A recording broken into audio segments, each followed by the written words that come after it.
Welcome to the Slow Home Studio. February is On Location Month, and we're continuing to look at the details of our recently completed 3,000 square foot house. Today, John is over at the site, and we're going to look at the front entry closet. I'm just going to get you oriented to where this is in plan.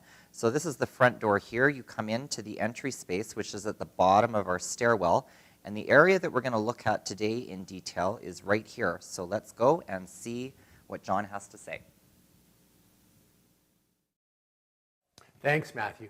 I really like this detail. It's one of my favorites that we do. And you'll notice here that the doors actually look like millwork. How do we do that? A couple of things that you need to remember. The first is don't use a typical 2-inch passage door. Use a 3/4 inch piece of MDF, which is basically what you make millwork cabinets out of.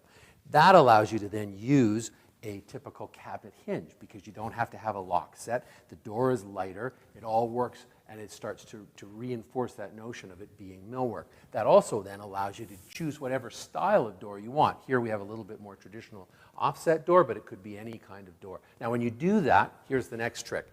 Come on in here and have a look at this. You want to use a millwork cabinet hinge. Don't use the typical door hinge. That changes the plane in which the door sits, and that's not what you want. Now, these doors are heavy and they're big. You don't want them to warp, so you're going to have to use a lot of these hinges in order to make that work, but it's not a difficult detail to do. So when we close the door, we can see that the door now is flush with the trim. This makes it look like it's a piece of millwork, but it's not. All it is casing and a millwork door. And when you come around the corner, you can see that we actually pull the trim around the side with the same kind of detailing to reinforce the fact that we wanted this to read like it was a built-in piece of millwork, but it's really just simply some casing and a door.